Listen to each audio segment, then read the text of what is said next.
Bonjour Eva, bonjour Marcelin, bonjour à tous. On va commencer avec l'excellentissime éditorial de Monsieur Camara Moritier qui nous parle de philosophie avec cette question profonde, à savoir morale et politique font-ils bon ménage? Alors la question mérite d'être posée eu égard à l'actualité de ces dernières semaines, notamment en Corée du Sud où la présidente a été destituée puis arrêtée et en France avec l'affaire Fillon. Mais pas que. Les exemples sont légion, je ne vais pas tous vous les citer aujourd'hui, mais l'auteur nous rappelle que des philosophes font une nette distinction entre la politique et la morale. Selon eux, la morale qui se soucie de la vertu de l'homme, du salut de son âme, est avant tout une exigence intérieure, tandis que la politique qui relève de la recherche du bien public et de la gestion du destin d'une collectivité est une exigence de la vie sociale. C'est pourquoi l'action publique doit être jugée plus sur les résultats et non en fonction des agissements de ceux qui en ont la charge. Et de préciser qu'on ne peut pas réussir en politique en se soumettant au strict respect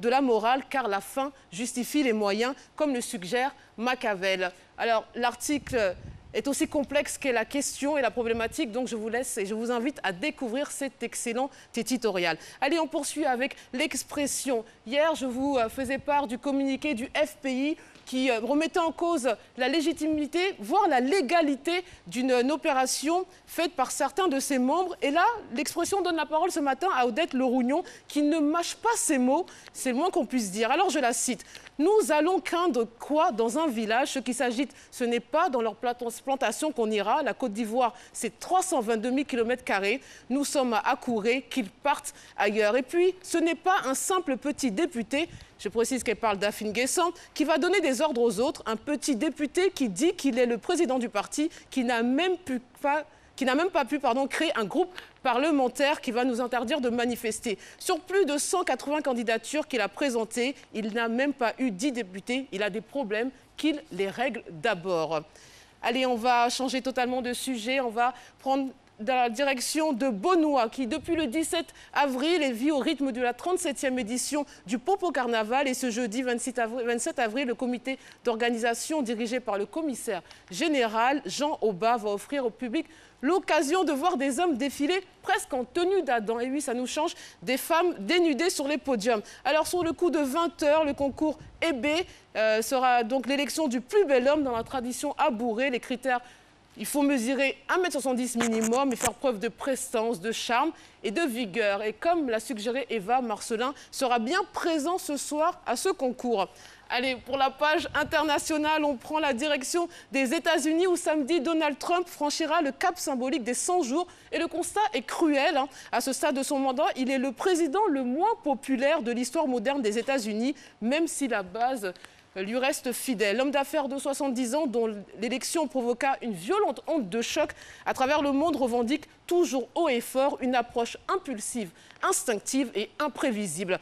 Mais l'ex-candidat anti-système qui promettait de secouer Washington reconnaît aussi, avec un mélange de naïveté et de roublardise, avoir pris conscience qu'il occupe un poste très difficile.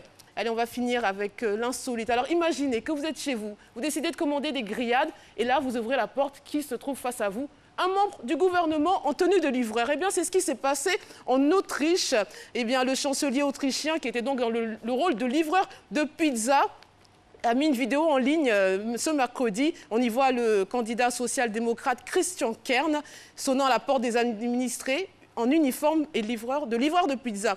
Et la vidéo a suscité bien sûr l'étonnement, vous imaginez, mais aussi l'embarras et des moqueries devant cette tentative de cultiver sa popularité. Allez, je vous laisse et on se donne rendez-vous donc ce soir pour voir Marcelin en tenue d'Adam. Allez, à tout à l'heure.